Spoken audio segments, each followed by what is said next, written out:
And thank you for a great fireside chat. We definitely thought we'd have the money guy up here, the resource that can pay for the future water needs that we have out here. And Mayor Osborne, you always steal my thunder, you know.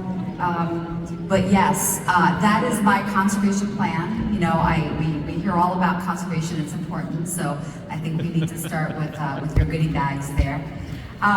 You know, my vision, I've gotten a lot of really positive comments and text messages throughout the morning, and it's exciting because I think we really hit it on the head. The vision for this summit when we first started planning is how do we give people information where they can take a very complex, multi-layered, political, all of the above, expensive issue, but make it understandable, help them understand why is it important for snow to fall in, you know, Utah and other states around our region. Why do we pay attention to those things, and where does everything come from? Because we're all concerned about in the morning, making sure that when we turn the tap on, there's water to take a shower. And I hope all of you took a shower this morning. But so I think that's the main issue, and I think what we did was we brought a group of leaders into this room today, a group of decision makers that really could take this information and take it from knowing some of the complexities, but you don't need to know every single complexity. We get lost in that, and then we get paralyzed. We go into paralysis analysis, right? But hopefully you were able to receive enough information today that tells you how to make decisions moving forward. Some of the key takeaways that I heard up here on the panel this morning is that, you know, Lisa said it earlier, and I'll start with her statement, is that decades ago, there was a lot of planning and a lot of investment that went into what we have today. And that is why, as Mayor Osborne says, we are not out of water. We have really good policies in place, and we have a good infrastructure system in place. When we look at moving forward in the future, we definitely need to look at how we're gonna get there. And Mike Hoover said it best, be selective about the projects that are coming in. Arizona is no longer the Arizona that was 10, 15 years ago. We're in a different place today, and around the nation, we're recognized as that. We're recognized as a place that people want to be.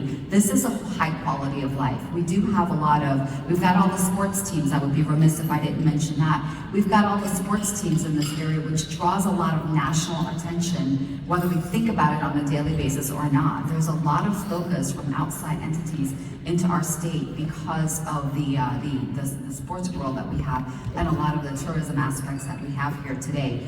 So we also have great climate, and great climate doesn't mean retirement communities.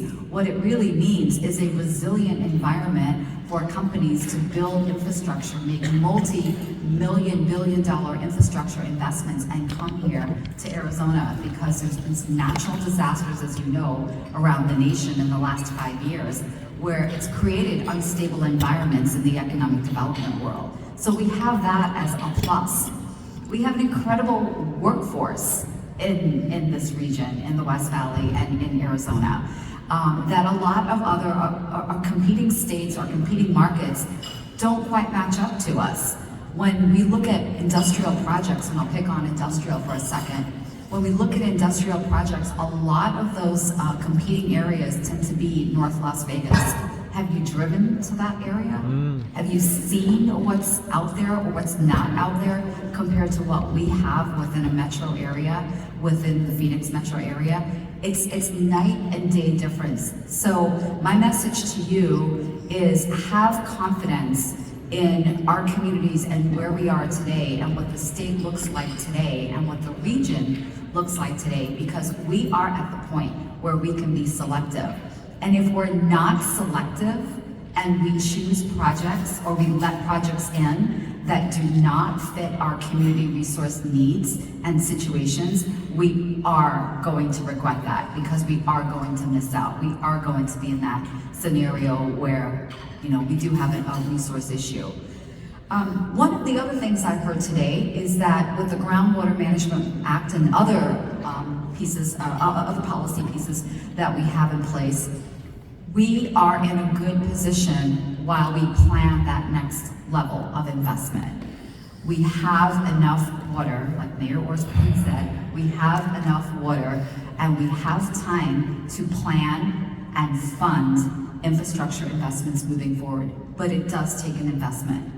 It does take that investment that looked like it did, decades ago that we were not involved in, so we can't fathom it. We don't want to bring it to our residents. We're afraid of those concerns. But at some point, those questions were brought and those investments were made, and that is at the point that we are moving forward. So the last point that I have is, again, this was intended to be very educational for you all, to have a practical conversation with you all. And I can tell you, this is the first Economic Development Summit that we've hit the lunch hour, and the room's still pretty full. So that tells me that it was a relevant topic and that you did receive the information that you needed out of it. So along with being knowledgeable, we did bring together speakers that you have access to through us or through directly relationships, but we want to make sure that when you have questions about what's fact, what's fiction, what's headline, what is the right headline, make sure you contact either WESTMARC or you contact those resources out there that you met today and find out what is the right message, what is the situation with this that I really should be delivering this message. There's also, I think, the best benefit that we have in the West Valley is the way we work together. And we've seen that through a couple of decades now that I've lived in the West Valley. An issue that a number of us rallied around, a number of communities rallied around about 15 years ago was preserving Luke Air Force Base, because that base was going to be on the list to be closed. And the communities rallied around that issue, and guess what? That base is not only survived, but is thriving, and actually has the opposite. It has a lot of federal dollars coming into it.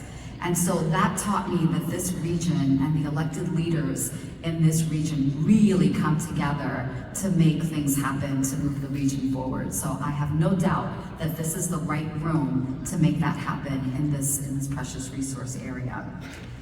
I also want to mention that WESTMARC has an infrastructure committee, and if you're a member of WESTMARC and you're not engaged in that committee, or someone from your organization is not yet engaged in that committee, please reach out to us and get plugged in, because that's where these conversations are happening that then bubble up into this type of forum. The same thing with the Economic Development Committee led by Mike Hoover and Carla Moran with SRP. These conversations all happen at this level. And Mike Boulay said something that was so spot on during his discussion. He said, water services is an extension of the economic development team. And that is spot on, because everyone's concerned about quality of life, everyone's concerned about housing, about great restaurants, about jobs, about transportation, all of that. It all comes back to having the most precious and key resource is water, right? So with that, I hope you all had a great and enjoyable morning and summit, and I'd like to thank you all for being here. Thank our title sponsor, SRP, this morning. Thank you so much. The WESTMARC Board of Directors, led by John Howard, and so many of you that were here.